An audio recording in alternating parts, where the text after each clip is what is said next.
Welcome to The Explainer. Today, we're breaking down a major economic speech by Donald Trump.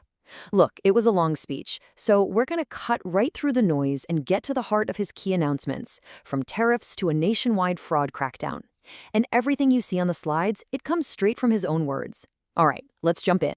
Okay, so here's what we're going to cover. First, we'll tackle the claim of a historic economic boom. Then we'll dig into the policy that's supposedly at the heart of it all, tariffs.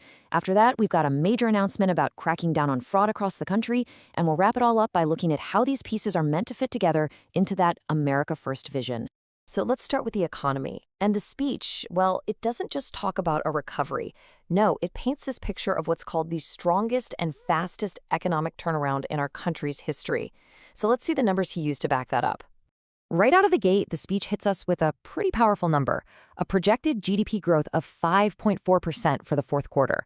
And to put that into perspective, the speaker himself said this was way higher than even he expected, framing it as a sign of just incredible economic strength.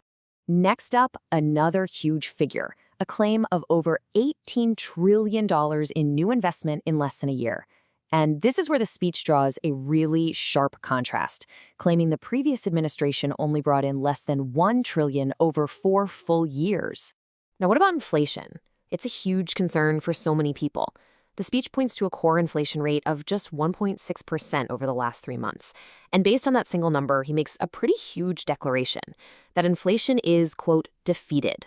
So you can see what's happening here, right? The core message is all about this stark contrast. On one side, you have what he calls stagflation, low growth, high inflation. And on the other, he's presenting a picture of super high growth with, in his words, almost no inflation. Okay, so that whole narrative about the economy, it leads us right into our next big topic, the power of tariffs. Because according to this speech, tariffs aren't just some minor policy. They're framed as the engine driving this whole turnaround.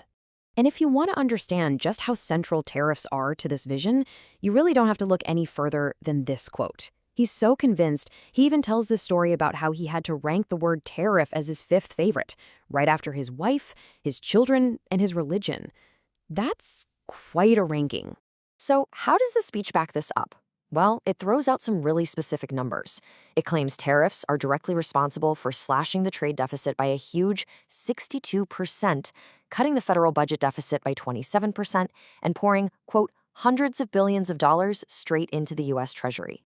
And it doesn't stop there. The list of claimed benefits from tariffs just keeps going.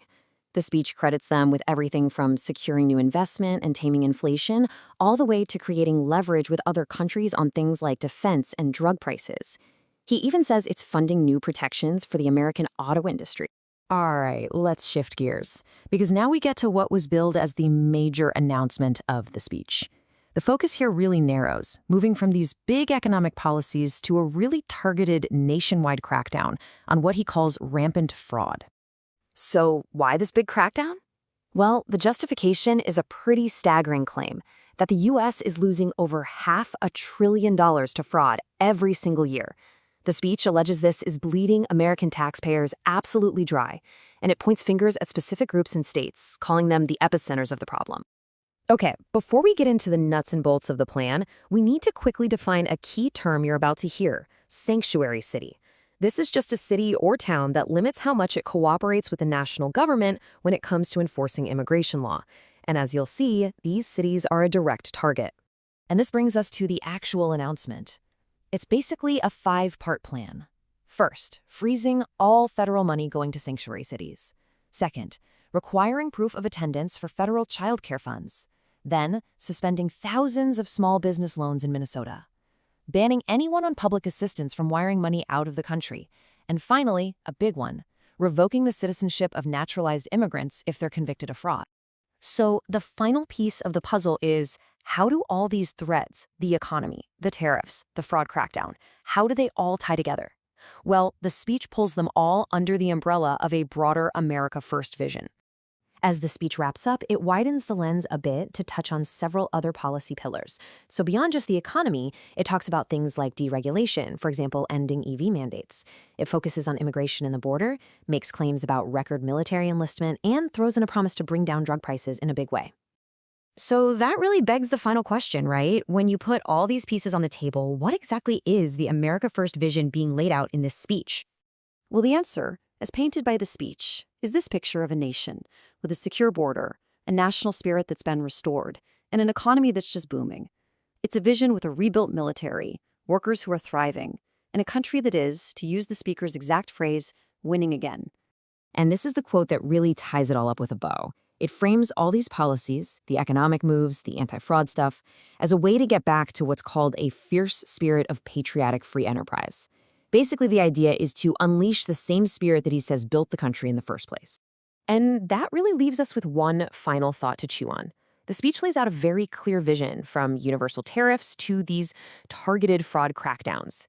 The question it leaves you with is, what would the real-world economic and social impact look like if this vision, with all its parts, were actually put into practice?